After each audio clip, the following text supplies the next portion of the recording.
ومن سيئات أعمالنا من يهده الله فلا مضل له ومن يضلل فلا هادي له وأشهد أن لا إله إلا الله وحده لا شريك له وأشهد أن محمدا عبده ورسوله يا أيها الذين آمنوا اتقوا الله حق تقاته ولا تموتن إلا وأنتم مسلمون يا أيها الناس اتقوا ربكم الذي خلقكم من نفس واحدة وخلق منها زوجها وبث منهما رجالا كثيرا ونساء واتقوا الله الذي تساءلون به والأرحام إن الله كان عليكم رقيبا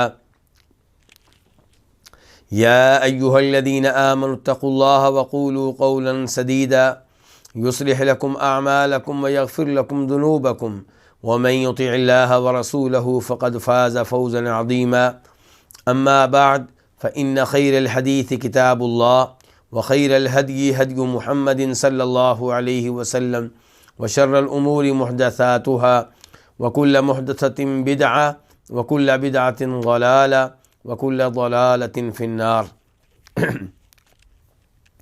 الوافی بما فی الصحیحین، صحیح بخاری اور صحیح مسلم کی احادیث پہ مشتمل ایک عظیم کتاب۔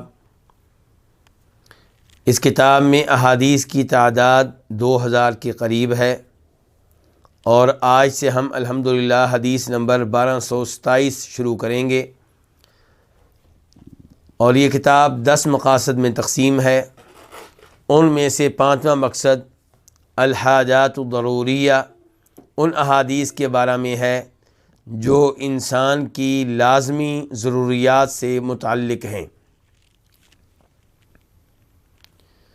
اور اس 5ویں مقصد میں کئی کتب ہیں۔ ان میں سے تیسری کتاب ہے کتاب الطب۔ یہ کتاب علاج وغیرہ کے امور کے اوپر مشتمل ہے، اور اس میں پھر کئی ایک فصلیں ہیں۔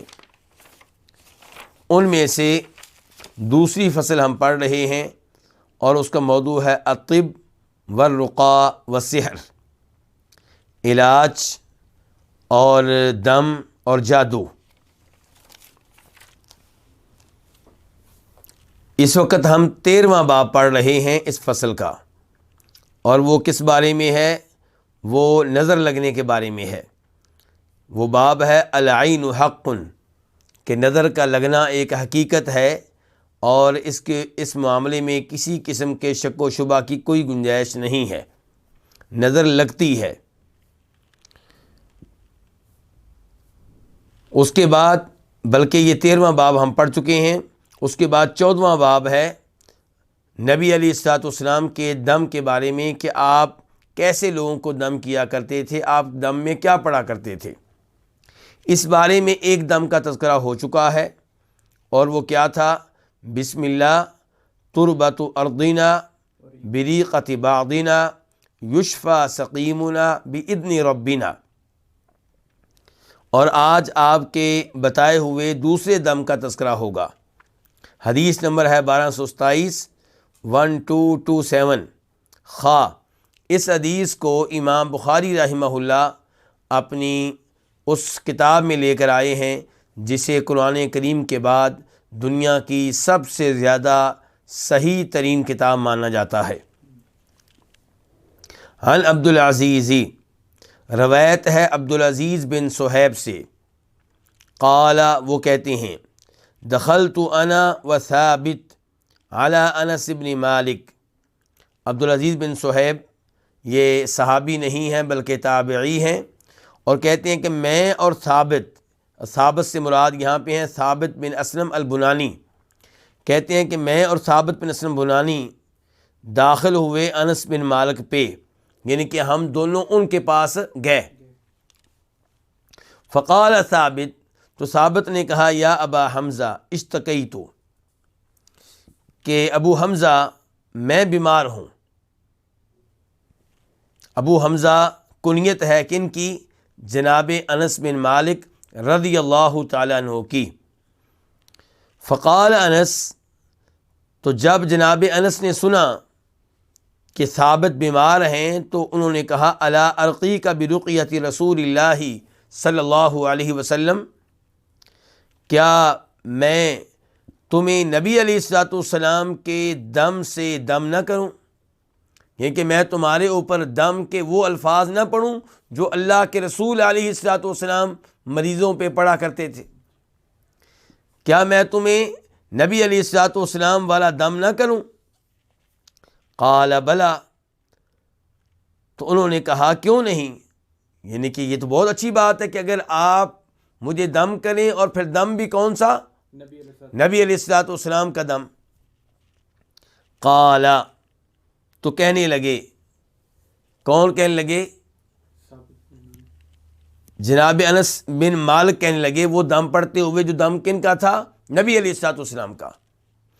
بلکہ یہاں پہ دم کے الفاظ بتانے سے پہلے یہ ذکر کر دوں کہ یہی دم بتایا ہے ام المومنین عائشہ نے، اور ان کی حدیث بھی بخاری شریف میں ہے، اور اس کا نمبر ہے 5744، یعنی کہ 5744۔ بلکہ ان کی حدیث ایک اور مقام پہ بھی آئی ہے، اور وہاں پہ نمبر ہے 5743۔ تو اس حدیث میں ام المؤمنین یہ وضاحت کرتی ہیں کہ جب نبی علیہ الصلوۃ والسلام یہ دم کرتے تھے تو آپ مریض پہ اپنا دایاں ہاتھ بھی پھیرتے تھے۔ وہ کہتی ہیں کہ آپ نے اپنی فیملی میں سے کسی کو دم کیا اور اپنا دایاں ہاتھ پھیرتے رہے اور یہ الفاظ کہتے رہے۔ تو یہ الفاظ کیا ہیں؟ اللہم رب الناس مذہب الباس اشفی انت الشافی لا شافی الا انت شفاء لا یغادر سقما۔ اے اللہ رب الناس، لوگوں کے رب، یہ بہت بڑا لفظ ہے، یعنی کہ لوگوں کو پالنے والے اور لوگوں کے ہر معاملے کی تدبیر کرنے والے، لوگوں کو رزق دینے والے۔ تو یہ اللہ رب العزت کی بہت عظیم صفت ہے کہ اللہ تعالیٰ سب کے کیا ہیں؟ رب ہیں۔ اور اس سے پتہ چلتا ہے کہ اللہ کے علاوہ کوئی اور رب نہیں ہے۔ جب تمام لوگوں کے رب اللہ تعالیٰ ہیں تو اس میں اللہ کا کوئی شریک نہیں ہے۔ تو لوگوں کے امور کی تدبیر کرنے والا، لوگوں کے معاملات کو حل کرنے والا، اور لوگوں کو صحت دینے والا، کسی کو بیماری میں مبتلا کرنے والا، کسی کی شادی کرنے والا، اور کسی کو فوت کرنے والا، کسی کو زندہ کرنے والا، یہ سارے معاملات کس کے ہاتھ میں؟ اللہ کے ہاتھ میں۔ تو اللہم، اے اللہ، رب الناسی، اے لوگوں کے رب، مذہب الباسی، تکلیف کو، تنگی کو دور کرنے والے۔ تو تنگیوں کو دور کرنے والے، تکلیفوں کو دور کرنے والے، بیماریوں کو دور کرنے والے کون ہیں؟ اللہ رب العزت۔ ڈاکٹر میڈیسن دے گا، دوائی دے گا، لیکن شفا دینے والا کون ہے؟ اللہ رب العزت۔ اسی لیے ہم کیا کہتے ہیں کہ اس ڈاکٹر کے ہاتھ میں اللہ نے شفا رکھی ہے۔ تو شفا دینے والا کون ہے؟ اللہ۔ ڈاکٹر کا کام ہے علاج کرنا، محنت کرنا، مرض تک پہنچنے کی کوشش کرنا، اس مرض کے مطابق مناسب دوائی دینا۔ جب تک اللہ نہ چاہے شفا نہیں ملے گی۔ اشفی انت الشافی، شفا دے، تو ہی شفا دینے والا ہے۔ انت یہ معرفہ ہے، الشافی کے اوپر الف لام داخل ہوا، وہ بھی معرفہ، تو معنی کیا ہو گیا؟ تو ہی شفا دینے والا ہے، یعنی کہ اللہ کے علاوہ کوئی شفا دینے والا نہیں ہے۔ قبر والوں کے بارے میں، فوت شدگان کے بارے میں عقیدہ رکھنا کہ وہ شفا دیتے ہیں، غلط عقیدہ ہے، کیونکہ قبر والے تو اس معاملے میں سبب بھی نہیں ہیں۔ ڈاکٹر سبب ہے، حکیم سبب ہے، لیکن قبر والا، فوت شدہ کسی مریض کو شفا دینے کے معاملے میں سبب بھی نہیں ہے، چاہے جائے کہ وہ شفا دے، کیونکہ اللہ رب العزت قبر والوں کے بارے میں یہ کہتے ہیں کہ وَهُمْ عَنْ دُعَائِهِمْ غَافِلُونَ، کہ کہ جن کو اللہ کے علاوہ پکارتے ہو یہ تمہاری پکار سے غافل، بے خبر، لا علم۔ اللہ کہتے ہیں انک لا تسمع الموتیٰ، کہ آپ فوت شدگان کو اپنی آواز نہیں سنا سکتے۔ وما انت بمسمع من فی القبور، جو بھی قبروں میں انہیں آپ اپنی آواز نہیں سنا سکتے۔ اللہ تعالیٰ ان کے بارے میں یہ بیان کریں اور مسلمان یہ عقیدہ رکھے کہ وہ شفا دیتے ہیں، بہت ہی افسوس کا مقام ہے۔ تو نبی علیہ الصلوۃ والسلام دم میں کیا کہہ رہے ہیں کہ اے اللہ شفا دے، تو ہی شفا دینے والا ہے۔ لا شافی الا انت، دوبارہ کہا تیرے علاوہ کوئی شفا دینے والا نہیں ہے۔ نبی علیہ السلام کہہ رہے ہیں تیرے علاوہ اللہ کوئی شفا دینے والا نہیں ہے۔ آپ نے یہ نہیں کہا کہ اللہ شفا دینے والا ایک تو ہے اور ایک میں ہوں، نہیں، آپ کہہ رہے ہیں اللہ تیرے علاوہ کوئی بھی شفا دینے والا نہیں ہے۔ شفا اللہ یغادر سقما، اے اللہ ایسی شفا دے جو کسی بیماری کو باقی نہ رہنے دے، ایسی شفا دے جو کسی بھی بیماری کو، کسی بھی بیماری کا وجود نہ رہنے دے، اس کے اثرات نہ رہنے دے، مکمل شفا مل جائے۔ تو یہ دم ہے نبی علیہ الصلوۃ والسلام کا۔ اس کو آپ دم کے طور پہ بھی استعمال کر سکتے ہیں، دعا کے طور پہ بھی الفاظ پڑھ سکتے ہیں، بہت عظیم الفاظ ہیں جو نبی علیہ الصلوۃ والسلام سے ثابت ہیں۔ آج لوگ اپنے اپنے مولوی صاحبان سے، اپنے اپنے علماء سے، اپنے اپنے پیروں سے وظیفے پوچھتے ہیں، دم پوچھتے ہیں، دعائیں پوچھتے ہیں، جبکہ نبی علیہ الصلوۃ والسلام کی دعاؤں سے بڑھ کر کوئی دعا نہیں ہے۔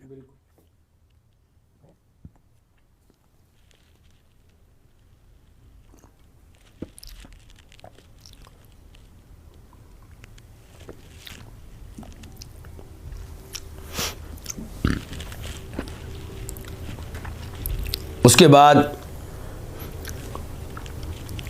باب نمبر 15، باب رقیۃ جبریل علیہ السلام۔ اور اس باب کی وضاحت سے پہلے پچھلی حدیث کے تعلق سے یہ بات بھی بیان کر دوں کہ ثابت نے کہا ہے جناب انس بن مالک سے کہ میں بیمار ہوں، یہ نہیں کہا کہ آپ مجھے دم کریں۔ جناب انس بن مالک نے ان کے مطالبے کے بغیر خود ہی ان کو دم کر دیا ہے، تو یہ بہت اچھی بات ہے، اس پہ آپ کو ثواب ملے گا۔ جب آپ دیکھیں آپ کا کوئی بھائی بیمار ہے، آپ کا بیٹا بیمار ہے، آپ کی وائف بیمار ہے، آپ کے شوہر بیمار ہیں، آپ کے والد صاحب بیمار ہیں، ان کے مطالبے کے بغیر آپ ان کو دم کر دیں، اس پہ آپ کو ثواب ملے گا۔ ایک تو یہ اچھے الفاظ پڑھنے کا، قرآن پڑھنے کا، نبی علیہ الصلوۃ والسلام کی سکھائی ہوئی دعائیں پڑھنے کا، اور دوسرے نمبر پہ اپنے بھائی کو فائدہ پہنچانا اس چیز کا۔ تو باب نمبر اب کیا ہے؟ باب نمبر 15، باب رقیۃ جبریل علیہ السلام، جبریل علیہ السلام کا دم۔ پچھلا باب کیا تھا؟ نبی علیہ السلام کا دم۔ اب کون سا دم ہے؟ جبریل علیہ السلام کا دم، کہ وہ کیسے دم کرتے تھے، وہ کیا پڑھتے تھے دم میں۔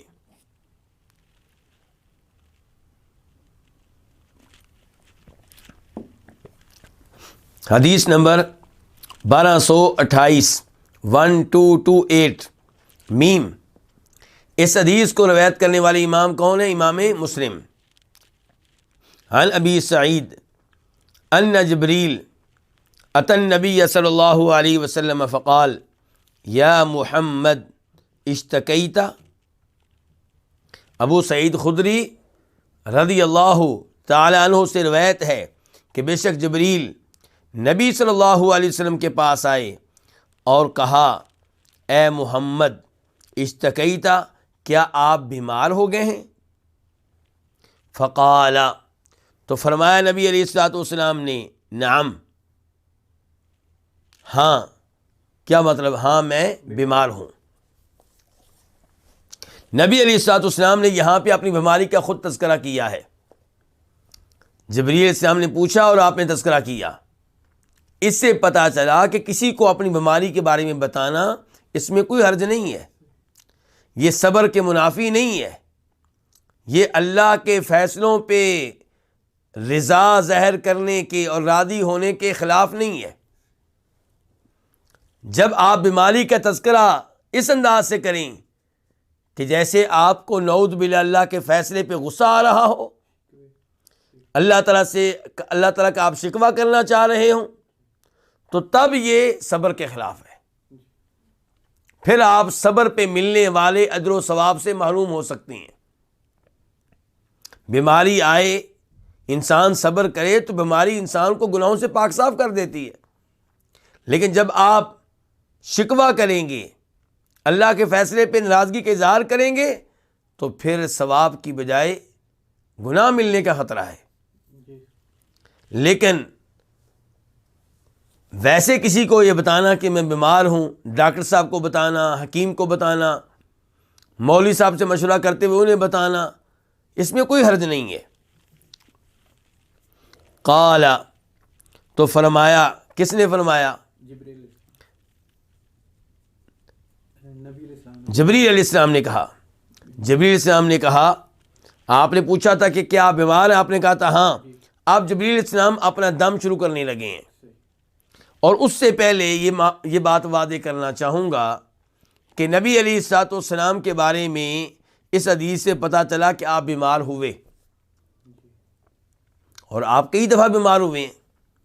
اس سے کیا پتہ چلا کہ آپ تمام انسانوں میں سب سے افضل، سب سے اعلیٰ، سب سے مقدس، سب سے محترم ہونے کے باوجود بشر تھے، انسان تھے، بیمار ہو جاتے تھے، اور آپ مشکل کشا، حاجت روا، غوث اعظم نہیں تھے.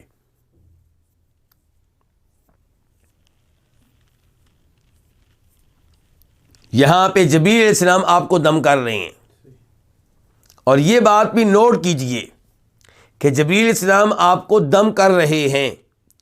ایسے جبریل علیہ السلام آپ کو قرآن پڑھایا کرتے تھے، قرآن کی وحی آپ کے پاس لے کر آتے تھے، قرآن کا آپ کے ساتھ دور کیا کرتے تھے، قرآن آپ کو سناتے تھے، آپ سے سنا کرتے تھے. یہ ہیں جبریل علیہ السلام. لیکن افسوس کا مقام ہے کہ ہمارے اردو دان طبقے میں ایسی نعتیں بنائی گئی ہیں اور ایسی باتیں کی جاتی ہیں جن سے یوں لگتا ہے کہ جیسے جبریل علیہ السلام نبی علیہ السلام کے کیا ہوں، چوکیدار ہوں، آپ کے غلام ہوں. جبکہ یہ چیزیں آپ کو احادیث میں نہیں ملیں گی. یہ مبالغہ ہے، یہ نبی علیہ السلام کی تعریف کرتے ہوئے حد سے آگے نکلنا ہے. آپ کی تعریف کرتے ہوئے جبریل علیہ السلام کے مقام کو گرانے کی کوشش کی جاتی ہے. یہ انداز درست نہیں ہے.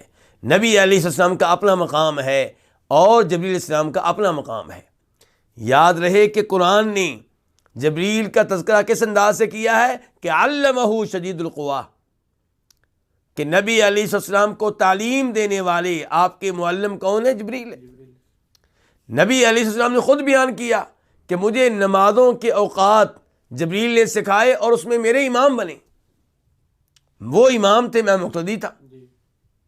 تو یہ ہیں جبریل.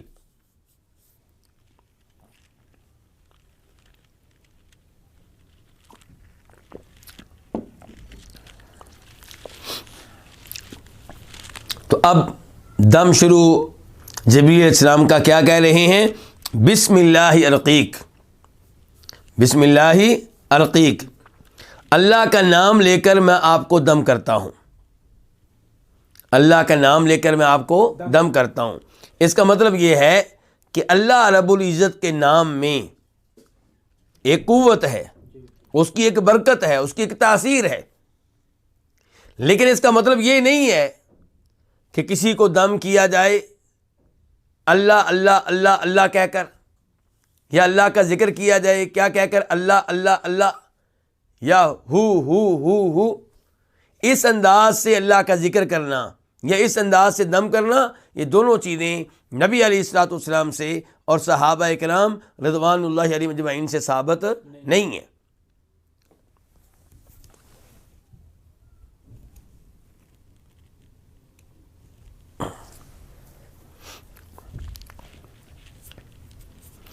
وہ اگر ذکر کرتے تھے تو پورا جملہ بولا کرتے تھے، پورا جملہ کہا کرتے تھے، بسم اللہ، اللہ کے نام کے ساتھ، یا الحمدللہ تمام تعریفیں اللہ تعالیٰ کے لیے ہیں، یا سبحان اللہ اللہ ہر عیب سے پاک ہے، صرف اللہ اللہ یا ہو یہ چیزیں نبی علیہ الصلوۃ والسلام اور صحابہ کرام سے ثابت نہیں ہیں۔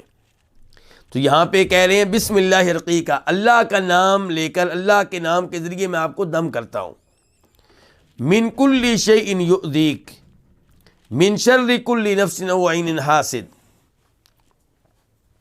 آپ کو دم کرتا ہوں تاکہ آپ ہر اس چیز سے محفوظ رہیں یؤذیکا جو آپ کو تکلیف دے رہی ہے۔ میں آپ کو دم کرتا ہوں ہر اس چیز سے یؤذیکا جو آپ کو تکلیف دے۔ اس سے یہ پتہ چلا کہ دم اس بیماری کی وجہ سے بھی درست ہے جو بیماری آ چکی ہے، اور دم اس بیماری کی وجہ سے بھی درست ہے جو آئی نہیں ہے، لیکن آپ احتیاطاً پہلے سے دم کر رہے ہیں تاکہ بیماری نہ لگے۔ کیونکہ جبریل یہاں پہ کیا کہہ رہے ہیں؟ میں اللہ کا نام لے کے آپ کو دم کرتا ہوں ہر اس چیز سے جو آپ کو تکلیف دے، یعنی کہ جو ابھی دے رہی ہے وہ بھی اور جو آئندہ دے وہ بھی، کوئی بھی بیماری ہو، کوئی بھی تکلیف ہو۔ من شر کل نفس او عین حاسد،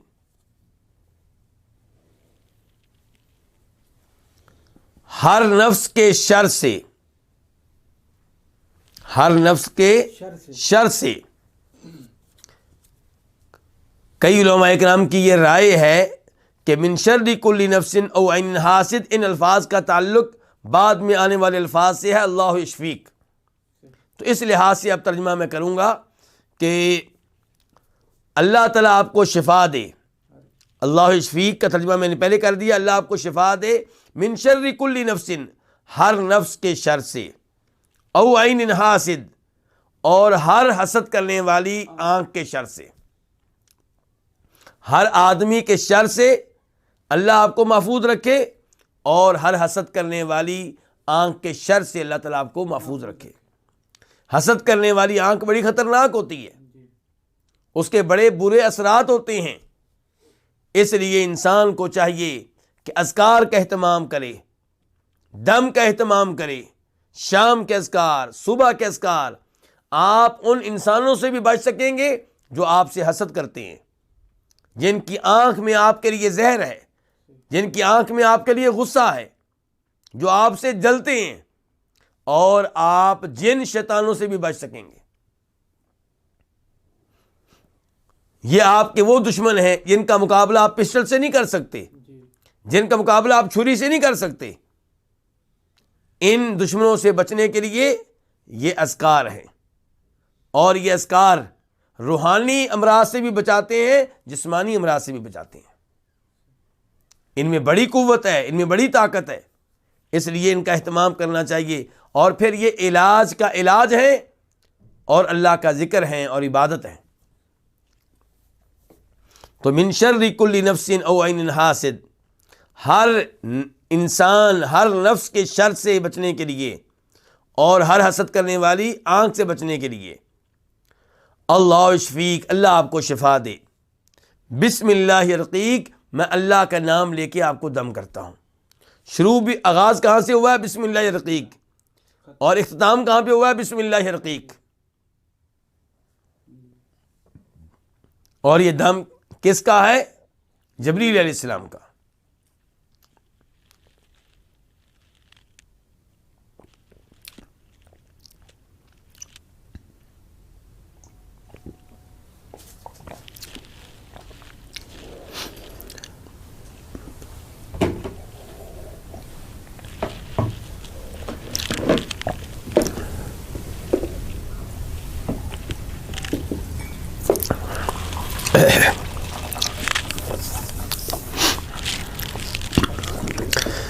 تو نبی علیہ السلام کے بتائے ہوئے دم اور جبریل علیہ السلام کے بتائے ہوئے دم، ان کا اہتمام کرنا چاہیے۔ ان دونوں سے بڑھ کر کوئی بزرگ نہیں ہے، ان دونوں سے بڑھ کر کوئی پیر نہیں ہے، ان دونوں سے بڑھ کر کوئی عالم نہیں ہے۔ اس کے بعد باب نمبر 16، باب الرقیۃ بالمعوذات، معوذات کے ذریعے دم کرنا. معوذات کا معنی کیا ہے؟ معوذات یہ لفظ جو ہے یہ جمع ہے کس کی؟ معوذۃن کی. معوذہ یا معوذات کا معنی کیا ہوگا؟ پناہ دلوانے والی چیزیں، وہ چیزیں جو آپ کو پناہ لے کر دیں گی، وہ چیزیں جن کے ذریعے آپ کو پناہ ملے گی. پناہ دلوانے والی چیزیں. تو معوذات سے مراد یہاں پہ کیا ہے؟ یہ پناہ دلوانے والی چیزیں کیا ہیں؟ اس سے مراد قرآن کریم کی آخری 3 صورتیں. قل اعوذ برب الناس، آپ کہہ دیں کہ میں لوگوں کے رب کی پناہ میں آتا ہوں. قل اعوذ برب الفلق، آپ کہہ دیں کہ میں صبح کے رب کی پناہ میں آتا ہوں. اور ایسے ہی سورہ قل هو اللہ احد، وہ مشتمل ہے اللہ کے ناموں پہ، اللہ کی صفات پہ. تو اس لحاظ سے وہ بھی کیا ہے؟ وہ بھی معوذات میں شامل ہے. کچھ علماء کرام کا موقف ہے کہ معوذات سے مراد صرف 2 صورتیں ہیں، سورہ فلق اور سورہ ناس. اور دیگر علماء کرام کا خیال ہے کہ اس سے مراد 3 صورتیں ہیں.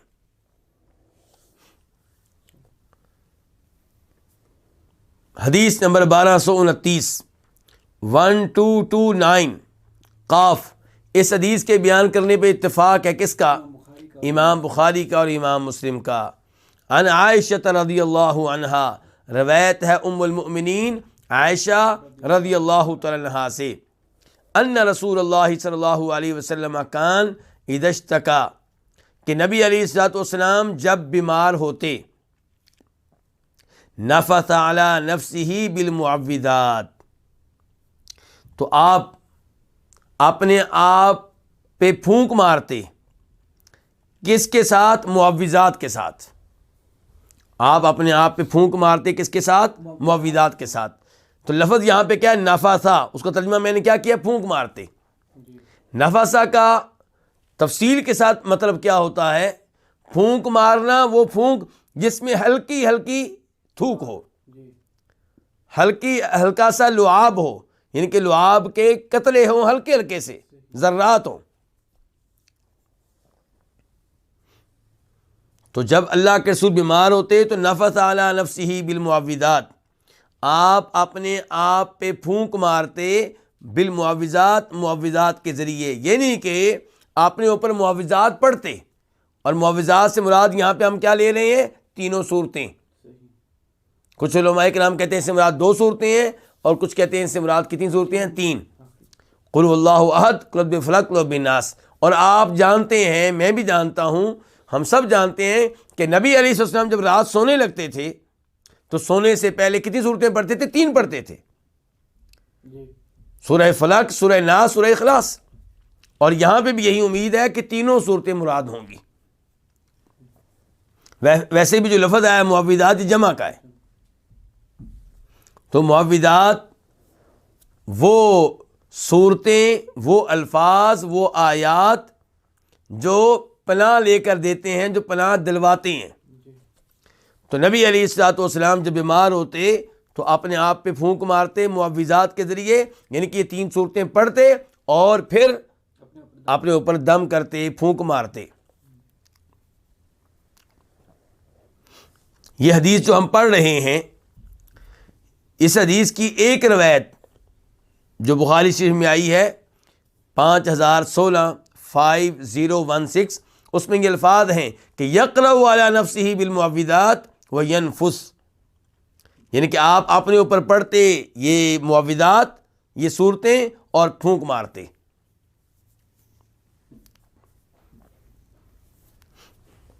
ومسح عنہ بیدی، ام المؤمنین فرماتی ہیں اور آپ اپنا ہاتھ اپنے اوپر پھیرتے، اپنا ہاتھ اپنے جسم پہ پھیرتے دم کے طور پہ.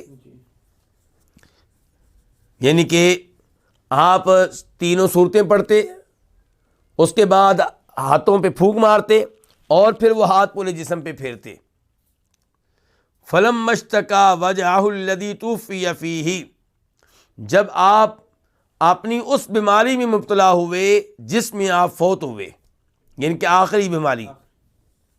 تفقت انفس علی نفسہ بالمعوذات التی کان ینفس، تو میں آپ پہ پھونک مارتی ان معوذات کے ساتھ جن کے ساتھ آپ پھونک مارا کرتے تھے. اس روایت میں جو بھی ہم پڑھ رہے ہیں یہ الفاظ ہیں، اور دوسری روایت میں کیا الفاظ ہیں؟ کنت اقرأ علیہ، کہ میں آپ پہ معوذات پڑھتی اور پھونک مارتی. تو تفقت انفس علی نفسی بالمعوذات، تو میں آپ پہ پھونک مارتی تھی معوذات کے ساتھ، یعنی کہ معوذات کی تلاوت کرتی اور پھر آپ پہ پھونک مارتی. وہی معوذات التی کان ینفس، جن کے ساتھ خود آپ پھونک مارا کرتے تھے. وَأَمْسَحُ بِيَدِ النَّبِيِّ صلی اللہ علیہ وسلم عنہ، اور میں نبی علیہ الصلوۃ والسلام کا ہاتھ آپ کے جسم پہ پھیرتی. تلاوت میں خود کرتی، دم میں خود کرتی، ہاتھ پھیرنے کی باری آتی تو میں آپ کا ہاتھ پھیرتی تھی، اپنا ہاتھ نہیں پھیرتی تھی. اسی روایت میں آتا ہے کہ کہتی ہیں رجاء برکتہا، آپ کا ہاتھ کیوں پھیرتی؟ کیونکہ آپ کے ہاتھ میں برکت ہے.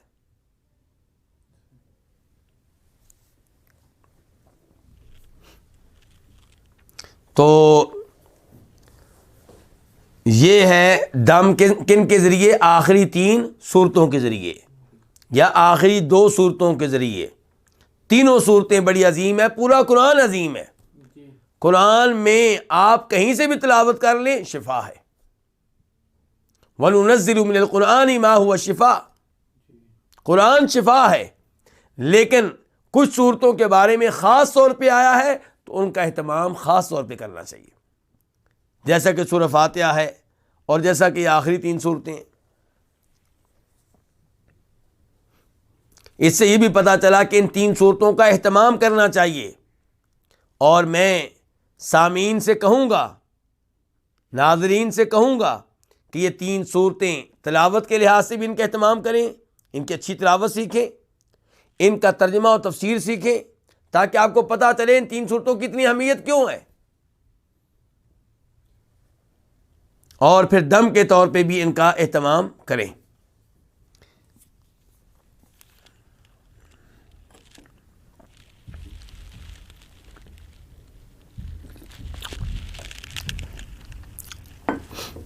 اس کے بعد باب نمبر 17، یہ باب کیا ہے؟ باب الرقیۃ بفاتحۃ الکتاب، سورہ فاتحہ کے ذریعے دم کرنا. فاتحۃ الکتاب، کتاب قرآن، اور اس فاتحہ آغاز کرنے والی. تو سورہ فاتحہ سے چونکہ قرآن کریم کا آغاز ہوتا ہے تو اس لیے سورہ فاتحہ کے ناموں میں سے ایک نام کیا ہے؟ فاتحۃ الکتاب. سورہ فاتحہ اتنی عظیم صورت ہے کہ اس کے کئی ایک نام ہیں. جس چیز کے زیادہ نام ہوں وہ چیز عام نہیں ہوتی، وہ خاص ہوتی ہے. اس کے نام اتنے زیادہ کیوں ہیں؟ اس کے بہت زیادہ اوصاف کی وجہ سے.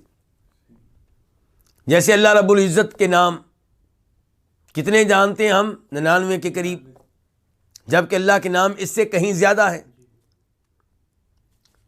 نبی علیہ السلام کے کئی کے نام ہیں، قرآن کریم کے کئی کے نام ہیں، ایسے سورہ فاتحہ کے کئی کے نام ہیں. تو یہاں پہ کیا کہا گیا ہے؟ فاتحۃ الکتاب کے ذریعے دم کرنا. حدیث نمبر 1230 1230 قاف. اس حدیث کے بیان کرنے پہ اتفاق ہے کس کا؟ امام بخاری کا اور امام مسلم کا. عن ابی سعید رضی اللہ عنہ، روایت ہے جناب ابو سعید رضی اللہ تعالیٰ عنہ سے. قال، وہ کہتے ہیں، ابو سعید کون سے ہیں؟ یہ ابو سعید خدری. قال، وہ کہتے ہیں، انطلق نفر من اصحاب النبی صلی اللہ علیہ وسلم فی سفرۃ سافروها، نبی علیہ الصلوۃ والسلام کے صحابہ کرام کا ایک گروہ ایک سفر میں نکلا جو سفر انہوں نے اختیار کیا. حتی نزلوا علی حی من احیاء العرب، یہاں تک کہ انہوں نے پڑاؤ ڈالا عرب کے قبائل میں سے ایک قبیلے کے ہاں، اور ترمذی میں آتا ہے کہ رات کے ٹائم، یہ پڑاؤ کب ڈالا تھا؟ رات کے وقت. فاستضافوہم، تو انہوں نے، کنہوں نے؟ صحابہ کرام نے. صحابہ کرام نے ان سے ضیافت کا مطالبہ کیا، یعنی کہ یہ مطالبہ کیا کہ ہماری ضیافت کرو، ہمیں کھانا وغیرہ دو، ہم مسافر لوگ ہیں. فاستضافوہم، ان سے ضیافت کا مطالبہ کیا.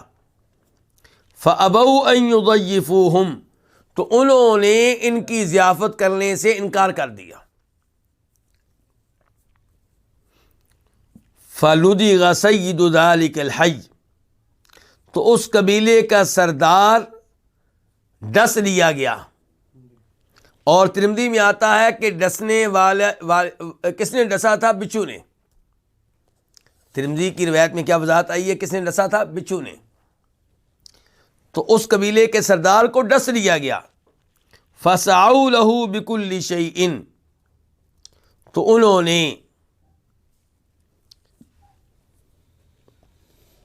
اس کے لیے ہر چیز کی کوشش کی، ہر تدبیر اختیار کی جس سے اس کا وہ یعنی کہ اسے شفا مل جائے اور وہ ٹھیک ہو جائے اور اس کی تکلیف دور ہو جائے. اس کے لیے جو علاج وہ اختیار کر سکتے تھے انہوں نے کیا. فسعوا له بكل شيء، تو انہوں نے اس کے لیے ہر تدبیر کی، انہوں نے اس کے لیے ہر طرح کی محنت کی. لا ينفعه شيء، لیکن اسے کوئی بھی چیز فائدہ نہیں دے رہی تھی. جتنے بھی علاج تھے کیا ہو رہے تھے؟ ناکام ہو رہے تھے. فقال بعضهم، ان میں سے کسی نے کہا، لو اتیتم هؤلاء الرہط الذین نزلوا، کہ اگر تم ان لوگوں کے پاس جاؤ جو پڑاؤ ڈالے ہوئے ہیں، یہ کہ جو ہمارے پاس پڑاؤ ڈالے ہوئے ہیں، اگر ان کے پاس جاؤ، لعلہ ان یکون عند بعضهم شیء، شاید کہ ان میں سے کسی کے پاس کچھ ہو، یعنی کہ شاید کہ ان میں سے کسی کے پاس کوئی علاج ہو.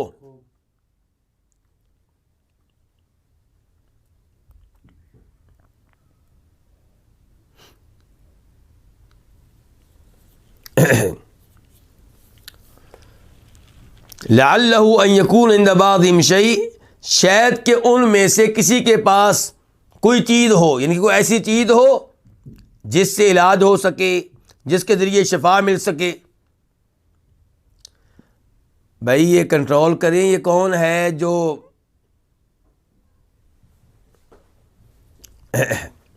چلیں،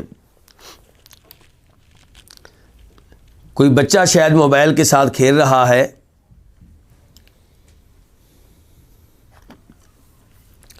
لعلہ ان یکون عند بعضهم شیء، شاید کہ ان میں سے کسی کے پاس کوئی چیز ہو، یعنی کہ کوئی ایسی چیز جو علاج میں کام آ سکے.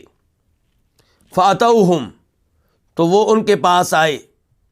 فقالوا، تو انہوں نے کہا، یا ایھا الرہط، اے لوگو، یعنی کہ گفتگو کن سے کر رہے ہیں؟ صحابہ کرام سے. تو کیا کہا؟ یا ایھا الرہط، اے گروہ، اے جماعت، ان سیدنا لدغ، بے شک ہمارا سردار اسے ڈس لیا گیا ہے.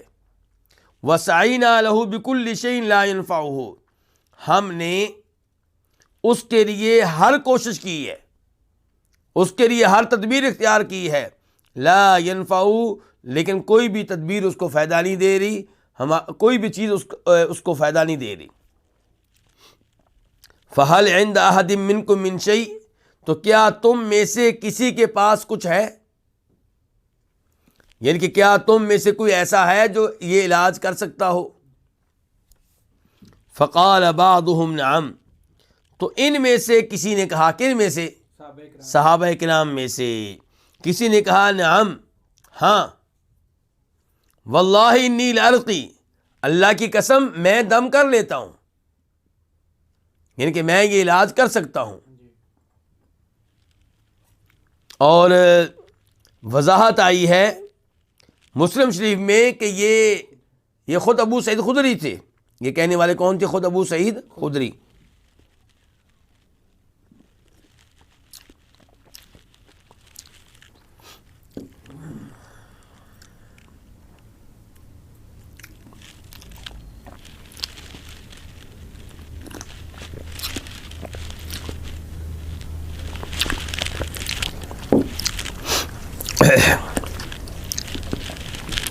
وَلَكِنْ وَاللَّهِ لَقَدْ اسْتَضَفْنَاكُمْ فَلَمْ تُضَيِّفُونَا.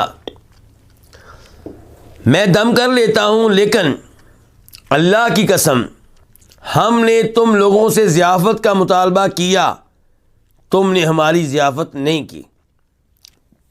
فَمَا أَنَا بِرَاقٍ لَكُمْ حَتَّى تَجْعَلُوا لَنَا جُعْلًا. تو میں تمہیں ہرگز دم نہیں کروں گا یہاں تک کہ تم ہمارے لیے معاوضہ مقرر کرو کہ اگر میں نے دم کیا اور شفا مل گئی تو ہمیں کیا معاوضہ دو گے. فَصَالَحُوهُمْ عَلَىٰ قَطِيعٍ مِّنَ الْغَنَمِ. تو انہوں نے ان کے ساتھ اتفاق کیا بکریوں کے ایک ریوڑ پہ، اور اس کی تعداد کیا تھی؟ 30، جیسا کہ نسائی شریف میں آیا ہے. نسائی شریف میں وضاحت آئی ہے کتنی بکریوں پہ اتفاق ہوا؟ 30 پہ. تو انہوں نے ان کے ساتھ اتفاق کر لیا، معاہدہ کر لیا. کس پہ معاہدہ ہوا؟ بکریوں کے ریوڑ پہ. فَانْطَلَقَ يَدْفُلُ عَلَيْهِ. تو وہ صحابی چلے، دم کرنے والے ان کے. فَانْطَلَقَ، وہ چلے، يَدْفُلُ عَلَيْهِ، اس پہ پھونک مارنے لگے. کس پہ؟ مریض پہ. لیکن پھونک کیسے مارتے تھے وضاحت پوری آئی ہے. وہ اس پہ پھونک مارتے، وَيَقْرَأُ، اور تلاوت کرتے الحمدللہ رب العالمین، یعنی سورہ الحمدللہ رب العالمین کی. سورہ فاتحہ کے ناموں میں سے ایک نام کیا؟ الحمدللہ رب العالمین.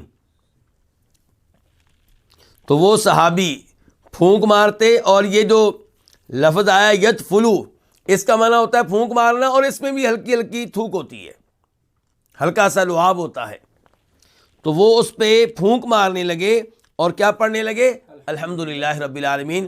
سورہ فاتحہ کی تلاوت کرتے، اور ایک روایت میں ہے 7 مرتبہ انہوں نے ایسا کیا. فَكَأَنَّمَا نُشِطَ مِنْ عِقَالٍ.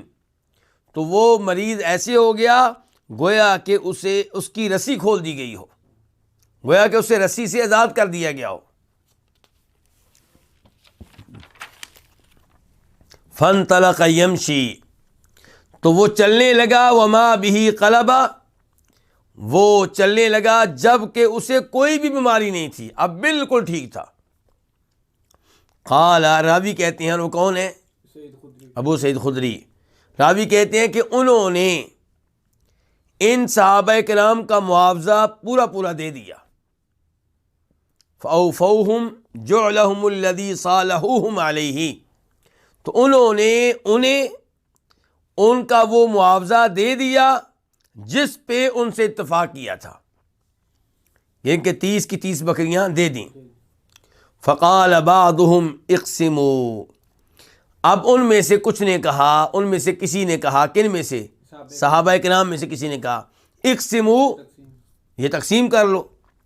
فقال الذی رقا، تو کہا اس نے جس نے دم کیا، لا تفعلوا، یہ کام نہ کرو. کیا؟ تقسیم کرنے کا. حتی ناتی النبی صلی اللہ علیہ وسلم، یہاں تک کہ ہم آئیں نبی علیہ الصلوۃ والسلام کے پاس، آپ کے پاس پہنچ جائیں. فنذکر له الذی کان، تو ہم آپ سے تذکرہ کریں اس معاملے کا جو پیش آیا، جو کچھ ہوا ہے وہ آپ سے ذکر کر دیں گے. فننظر ما یأمرنا، تو ہم دیکھیں گے کہ آپ کیا کہتے ہیں، آپ ہمیں کیا حکم دیتے ہیں، بکریاں تقسیم کریں، یہ ہمارے لیے حلال ہے یا حلال نہیں ہے، کیا ہے. فقدموا علی رسول اللہ صلی اللہ علیہ وسلم، تو وہ نبی علیہ الصلوۃ والسلام کے پاس آئے مدینہ میں، یعنی فذکروا لہ، تو آپ سے پورے معاملے کا تذکرہ کیا. فقال، تو آپ نے کہا، دم کرنے والے سے آپ نے کہا، وما یدریک انہا رقیہ، تمہیں کیسے پتا چلا کہ یہ دم ہے؟ تمہیں کیسے پتا چلا کہ سورہ فاتحہ کیا ہے؟ دم ہے۔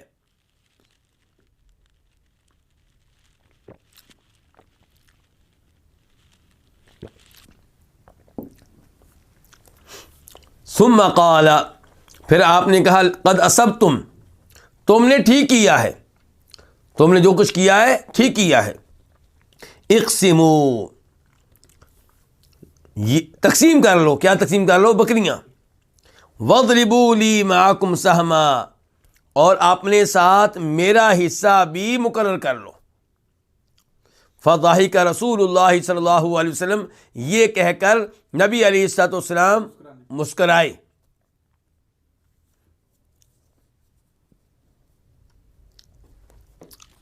یہ حدیث بڑی عظیم حدیث ہے۔ تو اس حدیث سے کیا پتہ چلا؟ نمبر ایک، سورہ فاتحہ کیا ہے؟ دم ہے، بہترین قسم کا دم ہے، اس لیے سورت کو شفا بھی کہتے ہیں، کیونکہ اللہ نے اس میں کیا رکھی ہے؟ شفا رکھی ہے۔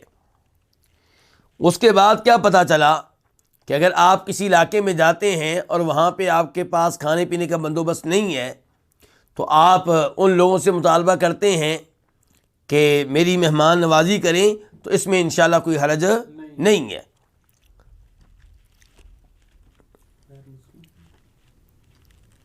اور اس کے بعد یہ پتہ چلا کہ صحابہ کرام رضوان اللہ علیہم اجمعین یہ عقیدہ رکھتے تھے کہ قرآن کریم کیا ہے؟ شفا، اس میں شفا ہے، اور دم اس کے ذریعے ہوگا۔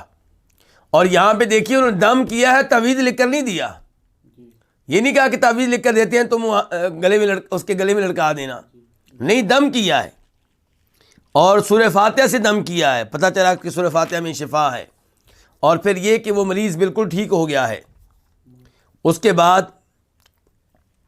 کہ دم پہ معاوضہ لینا جائز ہے، دم پہ معاوضہ لینا جائز ہے، اس میں کوئی حرج نہیں ہے، اس میں کوئی گناہ نہیں ہے، یہ علاج ہے۔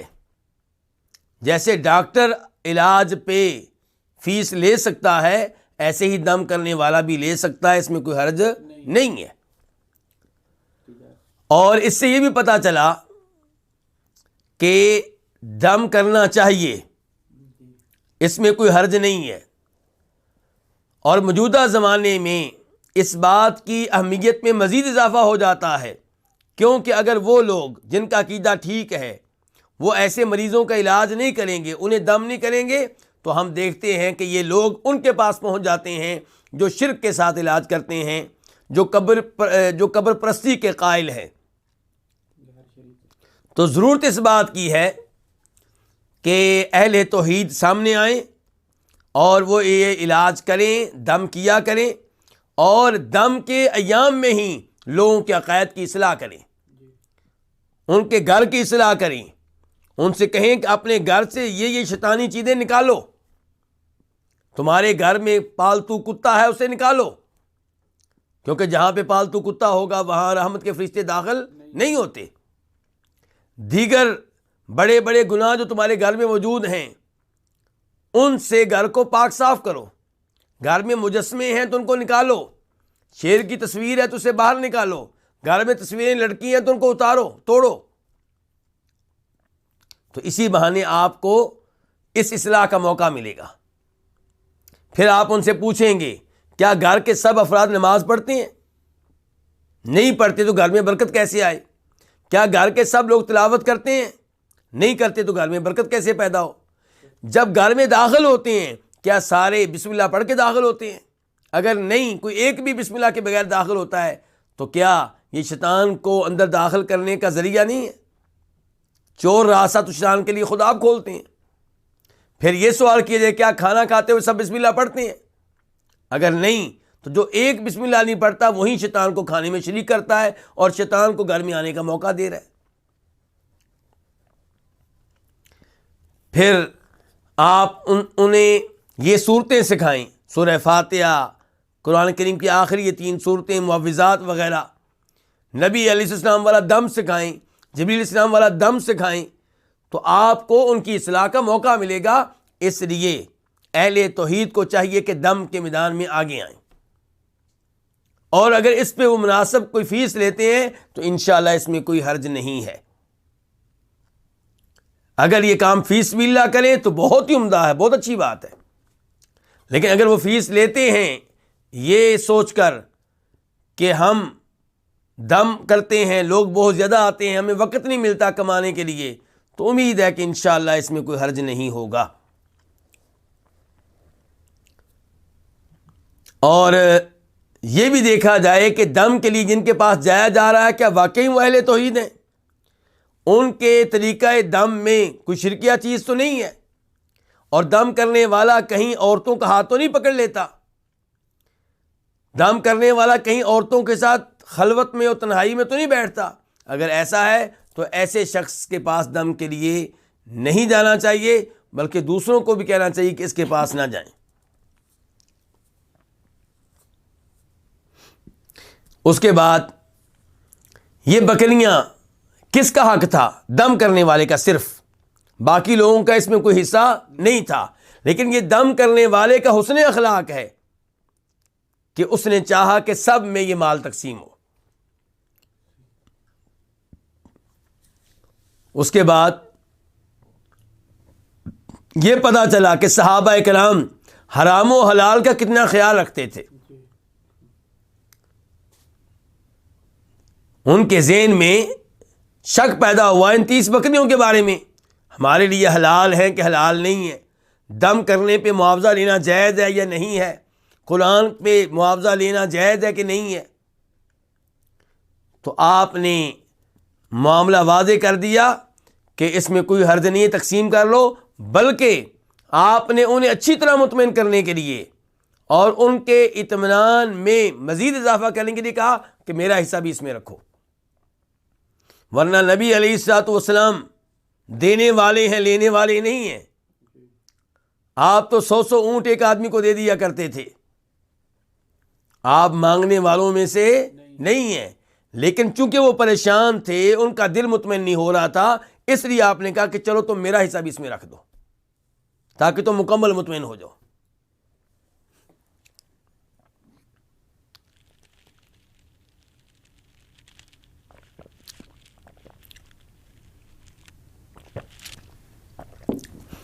اس حدیث سے پتہ چلا کہ قرآن میں جس طرح روحانی امراض کے لیے شفا ہے، ایسے ہی جسمانی امراض کے لیے بھی شفا ہے. بچھو نے ڈس لیا تھا، یہ روحانی مسئلہ نہیں، کون سا مسئلہ؟ جسمانی مسئلہ ہے. اور علاج کس کے ذریعے ہوا ہے؟ قرآن کے ذریعے ہوا ہے.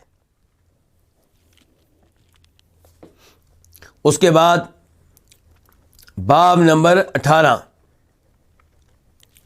باب الرقیۃ من العقرب وغیرہا، بچھو وغیرہ کے ڈسنے سے دم. جب بچھو ڈس لے یا بچھو کی طرح کی کوئی اور چیز سانپ وغیرہ ڈس لیں تو تب دم کرنا، اس موقع پہ دم کرنا، اس بارے میں یہ باب ہے. حدیث نمبر 1231، 1231 میم. اس حدیث کو روایت کرنے والے امام کون سے؟ امام مسلم. عن جابر بن عبداللہ، روایت ہے جناب جابر بن عبداللہ رضی اللہ تعالیٰ عنہما سے. قال، وہ کہتے ہیں، رخص النبی صلی اللہ علیہ وسلم لآل حزم فی رقیۃ الحیہ، نبی علیہ الصلوۃ والسلام نے رخصت دی، اجازت دی آل حزم کو، خاندان حزم کو، یعنی کہ بنی عمر بن حزم کو، ان کو آپ نے رخصت دی فی رقیۃ الحیتی، سانپ کے دم کے بارے میں. کیا مطلب؟ اگر سانپ ڈس لے تو اس وجہ سے جو دم کیا جائے گا، اس کے علاج کے جو دم کیا جائے گا، اس دم کی آپ نے آل حزم کو اجازت دی. وہ اس دم میں ماہر تھے، وہ لوگ اس دم میں کیا تھے؟ ماہر تھے، ان کو مانا جاتا تھا. تو انہوں نے آپ سے رخصت چاہی تو آپ نے ان کو رخصت دے دی، ٹھیک ہے ابھی تم یہ دم کر سکتے ہو.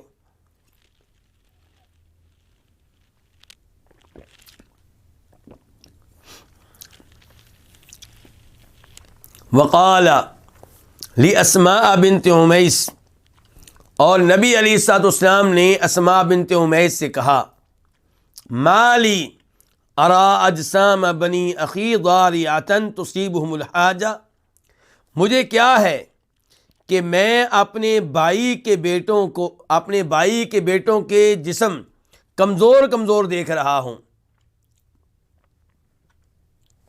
بھائی سے مراد یہاں پہ کون ہے؟ جعفر بن ابو طالب، جناب امیر المؤمنین علی کے بھائی۔ نبی علیہ الصلوۃ والسلام کے کیا لگے؟ چچا کے بیٹے۔ تو آپ نے اس لیے کیا کہا؟ میرا بھائی۔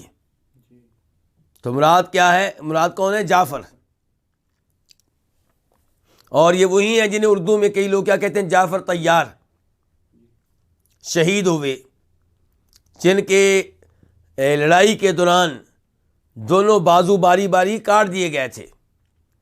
ایک ہاتھ اور بازو کٹا تو وہ میدان چھوڑ کے بھاگے نہیں، ڈٹے رہے میدان میں، حتیٰ کہ ان کا دوسرا بازو بھی کاٹ دیا گیا اور پھر وہ شہید ہوئے۔ تو یہ جعفر ہیں جن کے بیٹوں کی بات یہاں پہ ہو رہی ہے۔ لیکن سوال آپ جعفر کی بجائے اسماء بنت امیس سے کر رہے ہیں، کیوں؟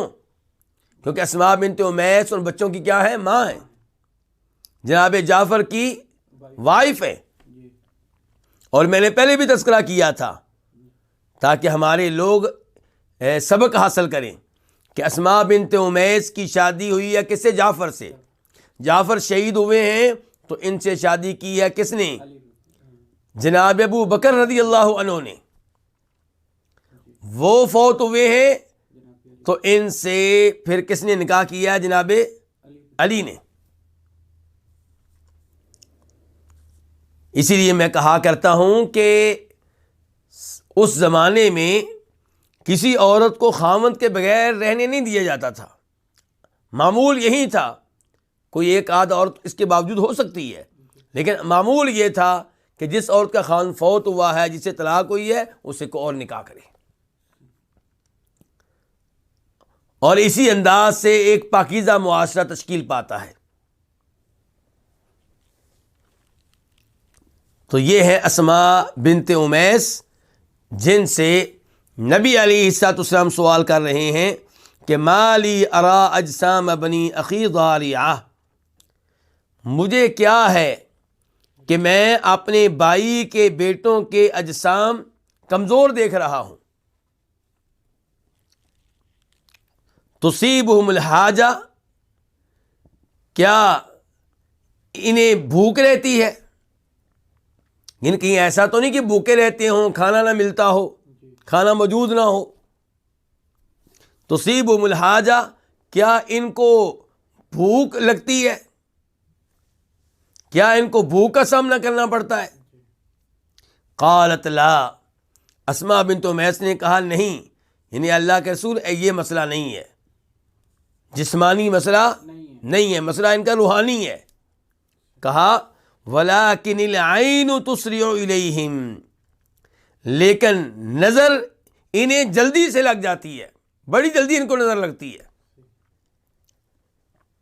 یہ بڑی اہم بات ہے۔ یہاں پہ میں اپنے ایک استاد کی بات آپ کے سامنے رکھنا چاہوں گا۔ میرے استاد شیخ ڈاکٹر علی غازی التویجری حافظہ اللہ ورعاہ مسجد نبوی کے مدرس ہیں، وہاں پہ بھی درس دیتے ہیں اور مدینہ یونیورسٹی کے بھی استاد ہیں۔ وہ کسی زمانے میں ان مریضوں کا علاج کرتے رہے ہیں جنہیں جادو ہو جاتا یا جنوں کا مسئلہ ہوتا یا نظر لگ جاتی، تو وہ کہا کرتے تھے کہ میں نے نوٹ کیا ہے کہ عام طور پہ جو مسئلہ ہوتا ہے وہ نظر لگنے کا ہوتا ہے۔ عام طور پہ مسئلہ کیا ہوتا ہے؟ نظر لگنے کا، یعنی کہ لوگ خیال نہیں کرتے، نظر لگ جاتی ہے، علاج کرتے ہیں، ادھر جاتے ہیں ادھر جاتے ہیں، اس ڈاکٹر کے پاس اس ڈاکٹر کے پاس بھاگتے ہیں، پیسہ لگاتے ہیں، مسئلہ کیا ہوتا ہے؟ نظر لگنے کا۔ تو نظر سے آپ کیسے بچ سکیں گے؟ پیسے کے ذریعے نہیں بچ سکتے، بڑے بڑے ہاسپٹل کے ذریعے نہیں بچ سکتے۔ کیسے بچیں گے؟ جب گھر کو روحانی طور پہ ٹھیک رکھیں گے، شیطانوں کا داخلہ بند کریں، رحمت کے فرشتوں کے لیے دروازے کھول دیں، ان کو آنے دیں۔ اور وہ کیسے ہوگا؟ صبح و شام کے اذکار کا اہتمام،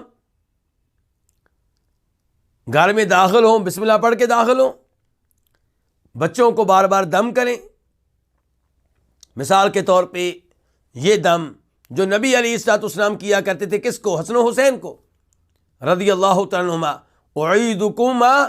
اعیدکما بکلمات اللہ التامۃ من شر کل شیطان وہامہ ومن کل عین لامہ۔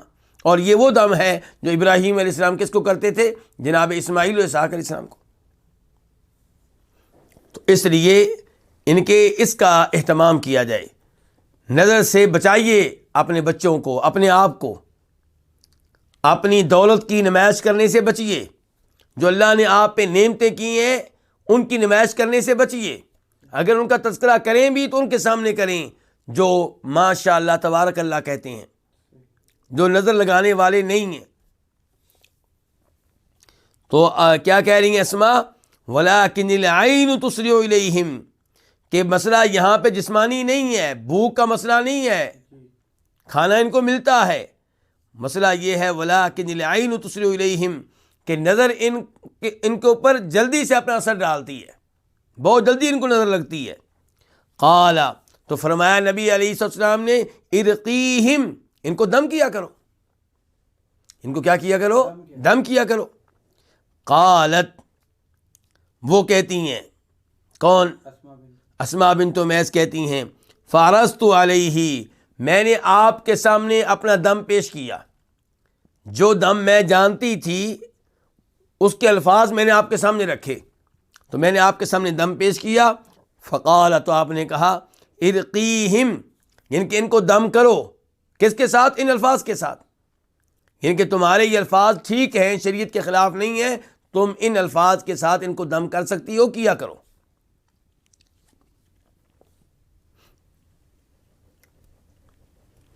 اس کے بعد حدیث نمبر 1232 1232 میم، اس حدیث کو روایت کرنے والے کون ہیں؟ امام مسلم۔ عن جابر، روایت ہے جناب جابر بن عبداللہ انصاری رضی اللہ تعالیٰ عنہما سے، قال، وہ کہتے ہیں، نہا رسول اللہ صلی اللہ علیہ وسلم عن الرقا، نبی علیہ الصلوۃ والسلام نے دم سے روک دیا۔ کس سے روک دیا؟ دم سے۔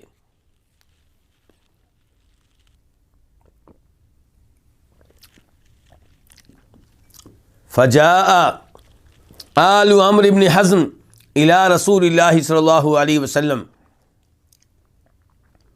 تو آل عمرو بن حزم نبی علیہ الصلوۃ والسلام کے پاس آئی، یعنی کہ عمرو بن حزم کی آل، یعنی کہ عمرو بن حزم کا خاندان، وہ لوگ اللہ کے رسول کے پاس آئے صلی اللہ علیہ وسلم۔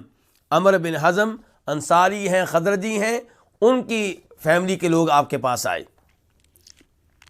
فقالوا، تو انہوں نے کہا، یا رسول اللہ، اے اللہ کے رسول، انہ کانت عندنا رقیۃ نرقی بہا من العقرب، بے شک بات یہ ہے کہ ہمارے پاس ایک دم تھا، نرقی بہا، جو ہم کیا کرتے تھے، من العقرب، بچھو کے ڈسنے پہ، جب کسی کو بچھو ڈس لیا کرتا تھا تو ہمارے پاس ایک دم ہے جو ہم کیا کرتے تھے۔ وَإِنَّكَ نَهِيتَ عَنِ الرُّقَىٰ، اور بے شک آپ نے دم کرنے سے روک دیا ہے، اب بتائیے ہم کیا کریں؟ قال، جبریل علیہ السلام کہتے ہیں، فَعَرَضُوهَا عَلَيْهِ، تو انہوں نے وہ دم آپ کے سامنے رکھا، آپ کے سامنے پیش کیا، آپ کو سنایا۔ فقال، تو آپ نے کہا، ما ارا بأسن، میں اس میں کوئی حرج محسوس نہیں کرتا، یعنی کہ تم لوگ یہ دم کر سکتے ہو، اس میں کوئی حرج نہیں ہے۔ من استطاع منکم ان ینفع اخاہ فلینفع، تم میں سے جو کوئی اپنے بھائی کو نفع دے سکے، تم میں سے جو کوئی اپنے بھائی کو نفع دینے کی استطاعت رکھتا ہو، فَلْيَنْفَعْهُ، اسے چاہیے کہ اس کو نفع دے، اس کا فائدہ کرے، اس کا علاج کرے، اس کو دم کرے۔ کوئی دم اگر تمہارے پاس ہے جس کو تم مفید سمجھتے ہو تو وہ دم کر کے تم علاج کر سکتے ہو، اس میں کوئی حرج نہیں ہے۔ تو اس حدیث سے پتہ چلا کہ ان لوگوں کے پاس کوئی دم تھا، نبی علیہ الصلوۃ والسلام کے سامنے پیش کیا اور آپ نے اس کی تصدیق کی تو انہوں نے یہ دم اختیار کر لیا۔ تو اس سے پتہ چلا کہ دم کے معاملے میں شریعت میں وسعت ہے، دم کے معاملے میں شریعت میں گنجائش ہے۔ آپ کوئی بھی ایسا دم کر سکتے ہیں جو قرآن و حدیث کے خلاف نہ ہو، جس میں شرک و بدعات نہ ہو۔ لیکن موجودہ زمانے میں کیا مناسب ہوگا؟ اب تو آپ کے پاس قرآن کے 30 پارے ہیں، اب تو آپ کے پاس قرآن کی 114 سورتیں ہیں، آپ کے پاس نبی علیہ الصلوۃ والسلام والا دم ہے، آپ کے پاس جبریل علیہ السلام والا دم ہے، تو ان کو چھوڑ کے دوسری طرف جانے کی ضرورت نہیں ہے۔ اپنا کوئی دم آپ بنائیں گے یا کسی پیر صاحب سے لیں گے تو ہو سکتا ہے اس میں کوئی شرک ہو سکتا ہے اس میں بدعات ہوں۔ تو اس لیے آپ اسی پہ اکتفا کریں جو قرآن کا دم ہے، اسی پہ اکتفا کریں جو نبی علیہ السلام کی حدیث سے ثابت ہے۔ اس کے باوجود میں پھر کہہ رہا ہوں کہ دم کے معاملے میں گنجائش ہے، اور اس کا مزید اظہار اس حدیث سے ہوگا جو ابھی ہم پڑھنے والے ہیں۔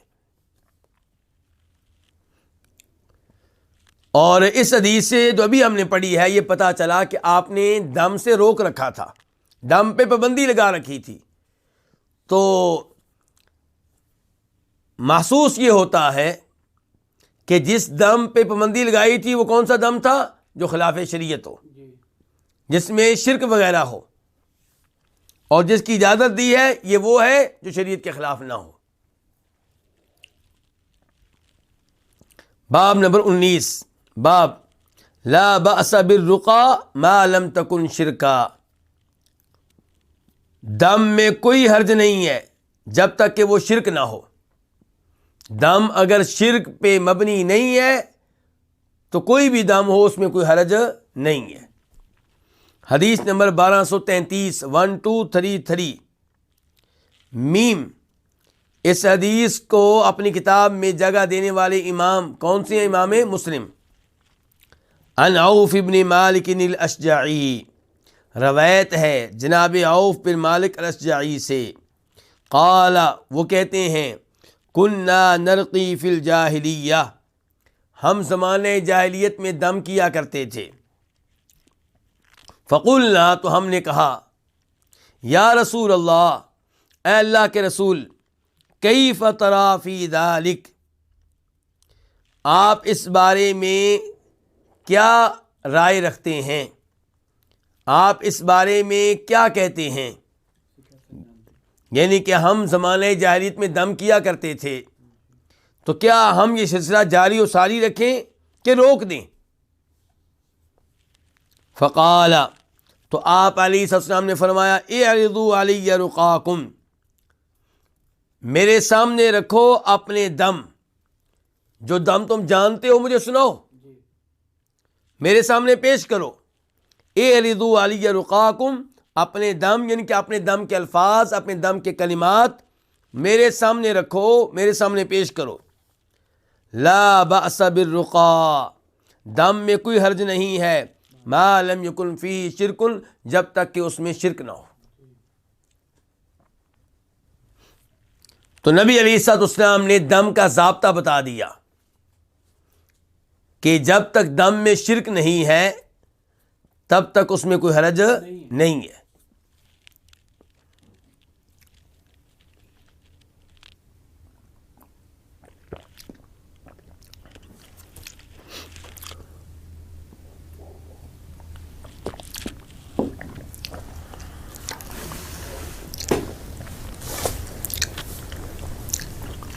باب نمبر 20، باب لا عدوى ولا طیرہ ولا ہام ولا سفر،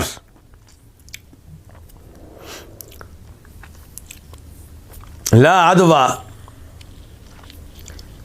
کہ کوئی بھی مرض متعدی نہیں ہوتا، کوئی بھی مرض بذات خود متعدی نہیں ہوتا، ولا طیرہ بدشگونی کی کوئی حقیقت نہیں ہے، ولا ہامہ مقتول کی کھوپڑی سے الو کے نکلنے کی کوئی حقیقت نہیں ہے، ولا سفر ماہ سفر کو منحوس جاننے کی کوئی حقیقت نہیں ہے۔ حدیث نمبر 1234 1 2 3 4 قاف۔ اس حدیث کے بیان کرنے پہ اتفاق ہے کس کا؟ امام بخاری کا اور امام مسلم کا۔ عن ابی ہریرہ رضی اللہ عنہ عن النبی صلی اللہ علیہ وسلم قال لا عدوى ولا طیرہ ولا ہامہ ولا سفر۔ جناب ابو ہریرہ رضی اللہ تعالیٰ عنہ سے روایت ہے، وہ نبی صلی اللہ علیہ وسلم سے روایت کرتے ہیں کہ آپ نے فرمایا لا عدوى کوئی بھی مرض ایک آدمی سے دوسرے آدمی کی طرف متعدی نہیں ہوتا، ایک جانور سے دوسرے جانور کی طرف متعدی نہیں ہوتا، یعنی کہ بذات خود متعدی نہیں ہوتا۔ ایسا ممکن نہیں ہے کہ اللہ کی مشیت کے بغیر ایک بیماری ایک انسان سے دوسرے انسان کو لگ جائے۔ دیکھیں بیماریوں پہ مشتمل جراثیم اور وائرس یہ تو ہمارے دائیں بائیں گھومتے رہتے ہیں، ان سے تو یعنی کہ ہماری یہ آب و ہوا بھری پڑی ہے، لیکن عام طور پہ ایسی بیماریاں نہیں لگتی۔ اس کا مطلب یہ ہے کہ یہ وائرس اور یہ جراثیم تبھی اثر انداز ہوتے ہیں جب اللہ چاہے، اللہ کی مشیت کے بغیر کچھ نہیں ہوتا۔ اگر کوئی عقیدہ رکھتا ہے کہ اللہ کی مشیت کے بغیر بیماری لگ جاتی ہے، منتقل ہوتی ہے، ایک سے دوسرے تک پہنچ جاتی ہے، تو اس کا عقیدہ غلط ہے۔ اس پوری دنیا میں، اس پوری کائنات میں کوئی بھی حرکت، کوئی بھی چیز اللہ کی مرضی اور مشیت کے بغیر نہیں ہوتی۔ تو اس لیے لا عدوى کہ بذات خود کسی بیماری کے متعدی ہونے کا عقیدہ رکھنا کیا ہے؟ غلط ہے، اس کی کوئی حقیقت نہیں ہے۔ ولا طیرہ اور بدشگونی کی کوئی حقیقت نہیں ہے۔ عرب لوگ بدشگونی کے بہت زیادہ قائل تھے، جیسے پاک و ہند کے لوگ قائل ہیں۔ ہندوؤں کے ساتھ رہنے کی وجہ سے بدشگونی کے بہت زیادہ مسلمان قائل ہیں۔ مثال کے طور پہ جب سے یہ لڑکی ہمارے گھر میں آئی ہے بہو بن کر، برکت ہی اٹھ گئی ہے، بیماریوں نے اس گھر میں ڈیرا ڈال دیا ہے۔ یہ آئی ہے تو پہلے وہ فوت ہو گیا ہمارا، پھر وہ فوت ہو گیا، یہ آئی ہے تو میرے بیٹے کو جناب نوکری سے جواب مل گیا ہے۔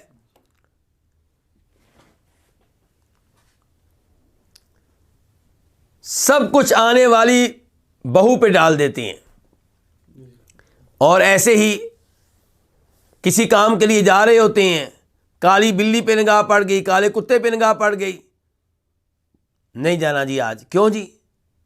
حاجی صاحب آج تو بڑے تیار ہو کہ آپ نکلے تھے، کیوں نہیں جا رہے؟ جی باہر نکلا ہوں تو پہلی نگاہی کس پہ پڑی ہے؟ کالی بلی پہ پڑی ہے، کالے کتے پہ پڑ گئی ہے۔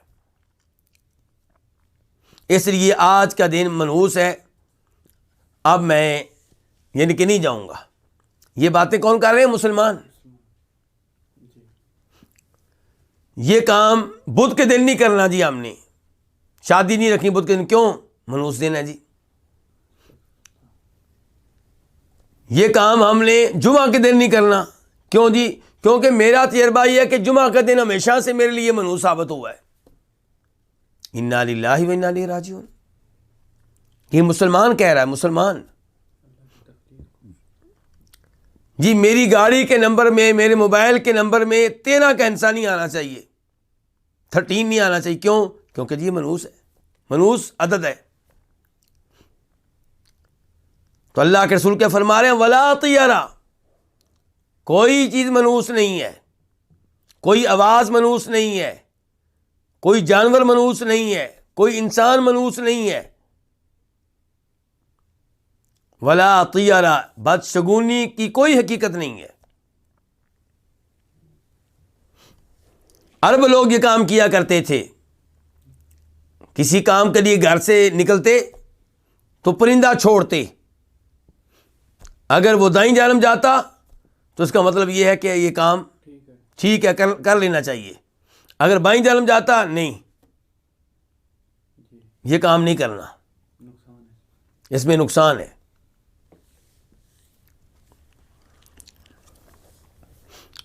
ولا ہام، اور مقتول کی کھوپڑی سے الو نکلنا، اس نظریے کی بھی کوئی حقیقت نہیں ہے۔ عرب لوگ یہ نظریہ رکھتے تھے کہ جب کوئی قتل ہو جائے اور اس کے قاتل کو پکڑا نہ جائے، اس کے قاتل سے بدلہ نہ لیا جائے، تو مقتول کے سر سے، اس کی کھوپڑی سے الو نکلتا ہے اور وہ چیختا چلاتا ہے، اور وہ کیا کہتا ہے کہ مجھے پانی پلاؤ، گویا کہ وہ کس کی نمائندگی کر رہا ہے؟ مقتول کی۔ تو فرمایا نبی علیہ الصلوۃ والسلام نے کہ اس نظریے کی کوئی حقیقت نہیں ہے۔ اس کے بعد ولا سفرا، اور ماہ سفر کو منحوس جاننے کی کوئی حقیقت نہیں ہے۔ یہ کہنا کہ یہ مہینہ منحوس ہے، یہ نظریہ غلط ہے۔ ام المومنین عائشہ فرمایا کرتی تھیں کہ کئی لوگ شوال کے مہینے کو منحوس جانتے ہیں۔ وہ کہتی تھی بھی میرا نکاح ہوا شوال کے مہینے میں، میری رخصتی ہوئی شوال کے مہینے میں، بتاؤ مجھ سے بڑھ کے خوش نصیب کون ہے؟ تو مہینے سارے کے سارے کیا ہیں؟ وہ اللہ کی طرف سے ہیں۔ کسی بھی مہینے کو منحوس جاننا، کسی سال کو منحوس جاننا، جی اس سال ہمارے دادا جی بھی فوت ہو گئے تھے، ابا جی بھی فوت ہو گئے تھے، منحوس ہے ہمارے لیے، غلط ہے یہ۔ ہاں آپ یہ کہہ سکتے ہیں کہ ہمارے لحاظ سے وہ سال غم کا سال ہے، لیکن منحوس قرار دینا یہ درست نہیں ہے۔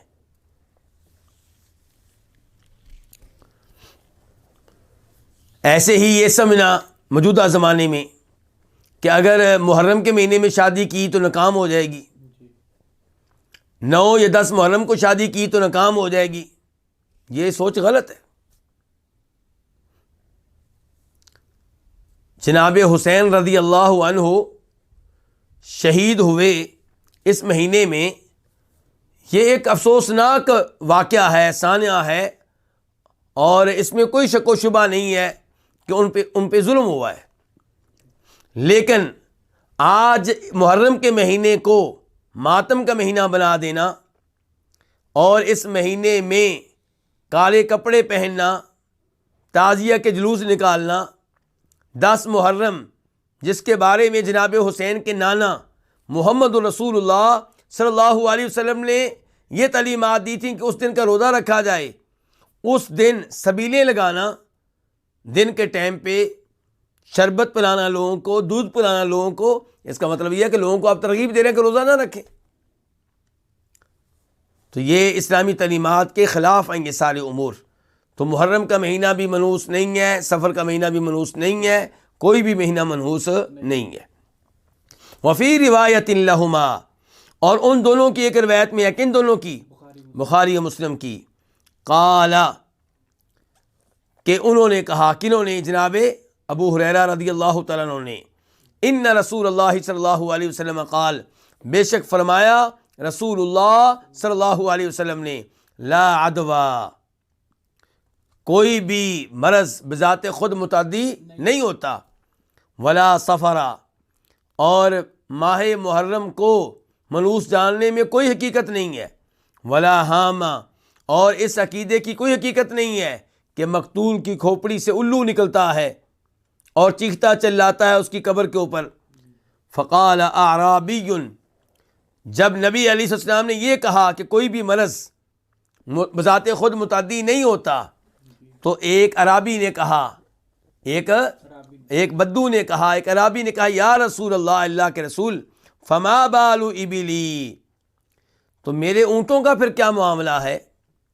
میرے اونٹوں کو کیا ہے کہ تکون فی الرمل کأنہ الظبا، وہ صحرا میں ریت میں ایسے ہوتے ہیں گویا کہ وہ ہرنیاں ہیں، ہرنیوں کی طرح خوبصورت، صحت مند، حشاش بشاش، چاکو چوبند۔ فیأتی البعیر الاجرب، تو پھر کیا ہوتا ہے، ایک خارش زدہ اونٹ آتا ہے، فیدخل بینہا، تو میرے اونٹوں کے بیچ میں داخل ہو جاتا ہے، فیجربوہا، تو ان کو بھی خارش لگا دیتا ہے۔ یعنی کہ آپ کہتے ہیں کہ لا عدویٰ، مرض ایک سے دوسرے تک بذات خود متعدی نہیں ہوتا، ایک سے دوسرے کی طرف منتقل نہیں ہوتا، تو پھر یہ ہمارے سامنے کی بات ہے کہ ہمارے اونٹ اچھے بھلے ہوتے ہیں، کسی کا خارش زدہ اونٹ آتا ہے اور ہمارے اونٹوں میں داخل ہوتا ہے، سب کو وہ خارش لگا دیتا ہے، تو خارش تو لگتی ہے ایک سے دوسرے کو۔ فقال، تو آپ نے کہا، فمن اعد الاول، نبی علیہ الصلوۃ والسلام نے کہا مجھے یہ بتاؤ کہ جو پہلا اونٹ ہے جس کو خارش لگی تھی اسے کس نے لگائی ہے، مجھے یہ بتاؤ۔ تمہارے اونٹوں کو تو چلو لگ گئی کسی کے آنے سے، اور وہ جو پہلا اونٹ ہے جس کو خارش لگی تھی اس کو کہاں سے لگی؟ آپ کہیں گے کسی اور کے اونٹ نے، آخر میں چلے جائیں، شروع میں چلے جائیں، شروع میں سب سے پہلا اونٹ جس کو خارش لگی تھی اس کو کہاں سے لگی؟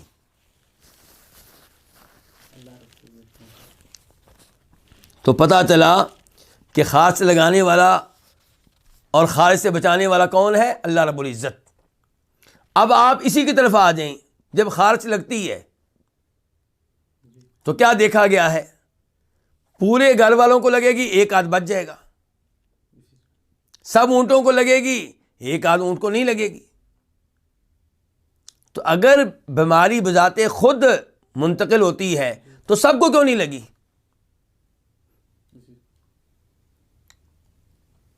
آج کرونا کا مرض ہے تو آپ اس کی طرف دیکھ لیں، ٹھیک ہے جی، کرونا کی وجہ سے ہلاکتیں ہو رہی بہت زیادہ، لیکن کوئی زندہ بھی بچا ہے کہ نہیں بچا؟ ہلاک ہونے والے کم ہیں، اور جو بچے ہوئے محفوظ ہیں وہ زیادہ ہیں، اور جو محفوظ ہیں وہ بڑی عمر کے بھی ہیں، جوان بھی ہیں، بچے بھی ہیں۔ تو اس سے پتہ چلا کہ کرونا کی بیماری بھی اسے لگتی ہے جس کے بارے میں اللہ چاہتے ہیں، بذات خود یہ بیماری نہیں لگتی۔ لیکن ان احادیث کا مطلب یہ نہیں ہے کہ آپ احتیاط نہ کریں، احتیاط کے بارے میں تو شریعت کہتی ہے۔ ابھی کل ہم نے وہ حدیث پڑھی تھی جس کا نمبر میں ابھی آپ کو دوبارہ بتاتا ہوں، یہ حدیث نمبر 1224 مسلم شریف کی حدیث، کہ ثقیف کا وفد آتا ہے اور اس وفد میں ایک ایسا آدمی ہے جسے جذام کی بیماری لگی ہوئی ہے، کوڑ کی بیماری لگی ہے، تو آپ نے پیغام بھیجا کہ ہم نے تمہاری بیعت لے لی ہے، تم چلے جاؤ۔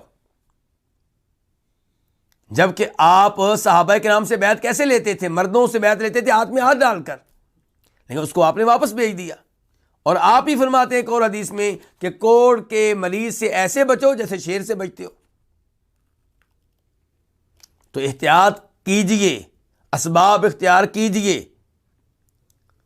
لیکن یہ عقیدہ بھی رکھیے کہ یہ بیماری جس سے میں بچنا چاہ رہا ہوں، اس سے حقیقت میں بچانے والا کون ہے؟ اللہ رب العزت۔ اور جب اللہ نے چاہا کہ بیماری لگ جائے تو پھر کوئی بھی سبب کام نہیں آئے گا۔ تو نبی علیہ الصلوۃ والسلام نے اس اعرابی کو درست عقیدہ سمجھا دیا، اور بڑا اہم جملہ ہے آپ کا یہ کہ یہ بتاؤ کہ پہلے اونٹ کو کس نے یہ بیماری لگائی ہے، کس نے خارش لگائی ہے؟ تو اسی سے یعنی کہ عقیدے کی اصلاح ہوتی ہے کہ آپ کہتے ہیں کرونا کی بیماری متعدی ہے، تو یہ بتائیے کہ سب سے پہلے جس کو کرونا کی بیماری لگی تھی اس کو کس نے لگائی تھی؟ جی ہاں، تو اللہ رب العزت کی مشیت ہوتی ہے۔ اس کے بعد حدیث نمبر ہے 1235 قاف اس حدیث کے بیان کرنے پہ اتفاق ہے کس کا؟ امام بخاری کا اور امام مسلم کا۔ عن انس رضی اللہ عنہ، روایت ہے جناب انس بن مالک رضی اللہ عنہ سے، عن النبی صلی اللہ علیہ وسلم قال، وہ روایت کرتے ہیں نبی علیہ الصلوۃ والسلام سے کہ آپ نے فرمایا لا عدوا، کوئی بھی مرض بذات خود متعدی نہیں ہوتا، ولا طیارہ، اور بدشگونی کی کوئی حقیقت نہیں ہے، وَيُعْجِبُنِي الْفَعْلُ الصَّالِحُ، مجھے نیک فعل اچھی لگتی ہے، مجھے نیک شگونی اچھی لگتی ہے۔ وہ نیک فعل کیا ہے؟ آپ نے کہا الکلمۃ الحسنہ، اچھا جملہ، اچھے الفاظ، اچھا کلمہ۔ یہاں پہ آپ کیا کہنا چاہتے ہیں؟ آپ کہنا چاہتے ہیں کہ اسلام میں بدشگونی کا عقیدہ نہیں ہے۔ اسلام کہتا ہے کہ کام کیجئے، سست نہ پڑیے۔ بدشگونی کا عقیدہ کیا کہتا ہے؟ کہ نہیں، آج شادی نہیں کرنی، آج منگنی نہیں کرنی، آج کاروبار نہیں کرنا، آج نہیں جانا۔ کیوں؟ کالی بلی پہ نگاہ پڑ گئی ہے، کالے کتے پہ نگاہ پڑ گئی ہے، دکان پہ جو پہلا گاہک آیا تھا وہی جھگڑا کر کے واپس چلا گیا ہے، کوئی سودا نہیں لے سکا، آج کا دن اچھا نہیں گزرے گا، دکان بند کر دو۔ تو یہ عقیدہ جو ہے ایک تو یعنی کہ اسلام کے لحاظ سے غلط ہے اور ایک دنیا کے لحاظ سے غلط ہے۔ یہ تو آپ کو آگے بڑھنے سے روکتا ہے، ترقی سے روکتا ہے۔ اسلام کیا کہتا ہے؟ اسلام کہتا ہے بدشگونی کی کوئی حقیقت نہیں ہے، اچھی فعل لینا، نیک فعل لینا، یہ اچھی بات ہے۔ اس سے کیا مراد ہے؟ آپ جا رہے تھے کاروبار کے لیے، کوئی آدمی مل گیا، اس نے کہا کہاں جا رہے ہیں؟ آپ نے کہا کاروبار کے لیے جا رہا ہوں۔ جائیے، اللہ آپ کو کامیاب کرے۔ تو آپ کو حوصلہ ملا کہ مجھے دعا مل گئی ہے، انشاءاللہ میرا جانا بالکل ٹھیک ہے، میرا کاروبار ٹھیک ہے، آج کے دن شادی رکھنا بالکل ٹھیک ہے، مجھے فلاں آدمی کی دعا مل گئی ہے۔ آپ نے کسی سے ذکر کیا کہ ہم شادی کرنا چاہ رہے ہیں اپنی بیٹی کی فلاں لڑکے سے، اس نے کہہ دیا بہت اچھا لڑکا ہے، آپ کو مزید حوصلہ مل گیا، تو آپ آگے بڑھ رہے ہیں، کام کریں گے، تو یہ ہے نیک فعل، یہ اچھی بات ہے۔ جب نبی علیہ الصلوۃ والسلام اور اہل مکہ معاہدہ کر رہے تھے، کون سا؟ حدیبیہ کا، تو ان کے کئی سفیر آئے، معاہدہ نہیں ہو سکا۔ پھر ایک ان کی طرف سے سفیر آیا جس کا نام کیا تھا؟ سہیل۔ آپ نے کہا ابھی کون آیا؟ بتایا گیا سہیل۔ آپ نے کہا سہیل؟ اب سہیل کے لفظ میں کیا اس کا معنی کیا ہوتا ہے؟ آسانی۔ تو آپ نے کہا اب تمہارا معاملہ آسان ہو جائے گا، یعنی کہ آپ نے نیک فعل لی، اچھا شگون لیا۔ تو بدشگونی کے آپ قائل نہیں تھے، بدشگونی کی اسلام میں کوئی گنجائش نہیں ہے۔ نیک فعل اور نیک شگونی جو ہے اسلام اس کے بارے میں کہتا ہے کہ یہ بہت اچھی بات ہے۔ اللہ رب العزت سے دعا ہے کہ اللہ رب العزت ہم اپنے عقائد قرآن و حدیث کے مطابق بنانے کی توفیق عنایت فرمائے۔ اللہ تعالیٰ آپ لوگوں کے وقت میں برکتیں ڈالے، اور آپ جو حدیث کے اس دورے میں ابھی تک ڈٹے ہوئے ہیں، اللہ تعالیٰ آپ کو مزید استقامت دے، اور اس کی وجہ سے آپ کے رزق میں، آپ کے اولاد میں، آپ کے وقت میں برکتیں ڈالے۔ اللہ تعالیٰ ہمیں ان اذکار کا اہتمام کرنے کی توفیق دے جن کا تذکرہ آ رہا ہے اور آ چکا ہے، اور یہ دم ہمیں اللہ تعالیٰ اختیار کرنے کی توفیق دے۔ اللہ تعالیٰ ہر طرح کے امراض اور وباؤں سے محفوظ رکھے۔ وآخر دعوانا ان الحمدللہ رب العالمین۔ اس ویڈیو کو اپنے دوستوں کے ساتھ ضرور شیئر کیجیے گا، اور اس ویڈیو میں کمنٹ کر کے ہمیں لازمی طور پر بتائیے گا کہ آنے والے وقت میں آپ کس طرح کی ویڈیوز دیکھنا پسند کرتے ہیں۔ اور اگر آپ نے ابھی تک ہمارا چینل سبسکرائب نہیں کیا تو فوراً سبسکرائب کیجیے، ساتھ ہی بیل آئیکن پر کلک کریں تاکہ مزید آنے والی ویڈیوز جہاں وقتاً فوقتاً آپ کے لیے اس چینل پر اپلوڈ کرتے ہیں وہ آپ کو وقت پر ملتی رہیں اور آپ ان سے مستفید ہوتے رہیں۔ اگلی ویڈیو تک ہمیں دیجیے اجازت، اپنا خیال رکھیے گا، اللہ حافظ۔